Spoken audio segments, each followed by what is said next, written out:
Good day, folks. This is Group 7's Campus Carbon Calculator Database for UWE St. Augustine Campus, done by Nikita, Ewing, Justin Athanase, and myself, Brittanny, Perch. Greenhouse gas emissions have continued to increase at an alarming rate worldwide since the inception of industrial sectors.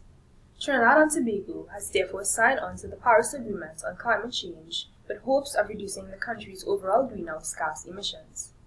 The system would allow users to input and view the institutional greenhouse gas emissions data. Greenhouse gas emissions are gases within the atmosphere that absorb and emit radiant energy within the thermal infrared range. For example, CO2 is a greenhouse gas that is constantly emitted into the environment through human activities such as the burning of fossil fuels. Greenhouse gas emissions for the University of the West Indies St. Augustine campus is currently not available. The system has two user modules: the administrator module, which will allow the administrator to edit the data, manage the system, and enable security restrictions, and the user module, which will allow the user to sign up, log in, search and query data, and print reports. There are several parts of the system: the login aspect, the search aspect, view, reports, and logout. The users would include students, lecturers, other staff members, government officials, and interested persons outside of the University of the West Indies St. Augustine campus. In order to access this data, the user will first log on after creating an account. Select the data area they are interested in. Select the subsets of that data, such as transport, agriculture, or electricity, after which the user can then generate or print a report of the selected data, then log out. The system can generate charts and graphs for users to display changes and trends in the institution's emissions over time. These are some examples of the data representation. Once an interested person has accessed the Campus Carbon Calculator database, they will first be directed to a login page, where they will either enter the information if they have already registered with the system, or click on New User, where they will be redirected to a registration page where they input their information such as username and a password and register. Once they have entered their information into the system, they will then click Finish, which will redirect them to the login page. Once returned to the login page, the user will now input their information, their name that is,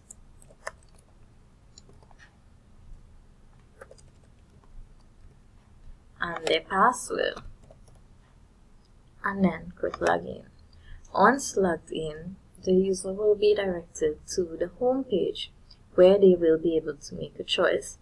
The user will have several choices to either input a facet of data on either electricity, agriculture, or transport. They can view a report of already existing data, or they can search the already existing data. For example, if a user wishes to input data on, say, transport, they will click on the transport button. They will then be directed to a transport form where they will have to input the year of the data they are entering, the commuter type, the commuter miles, the fuel efficiency of said commuter type, and the overall GHG emissions. The commuter number is automatically generated by the system. The GHG emissions, however, is not generated by the system and will have to be manually calculated by the user by clicking on Go to Calculator. Once the user have clicked on Go to Calculator, they will be directed to an Excel sheet where they will view the fuel efficiency of the type of commuter they are wishing to input, the GHG emissions of said commuter, The user will then be predisposed to a sheet which will have an already existing formula where the Excel sheet will be able to automatically calculate the GHG emissions for the user. Once the user is finished, the user will then be directed back to the database where they can input the GHG emissions. Once finished, the user will select Add Record, and the record will be inputted into the system. The user will then have the choice of creating a new record or choosing to go back to the home page. Once returned to the home page, the user can then view a report of the transport data or any data they wish to view, or they can search a specific aspect of the transport data. For example, if a user wants to view the walking data, the user will just type walking and the walking data will show up. Once the user gains access to the data, they can either view the data or print a record of this data and then return to the home page. Once the user is returned to the home page and they have finished viewing, reporting, or searching the data they wish to use, the user can then log out of the system. In the future, programmers would like the database to be able to display a portfolio of carbon reduction projects that will be able to address the specific emissions identified in the inventory, and also implement a climate action plan and improve the user security.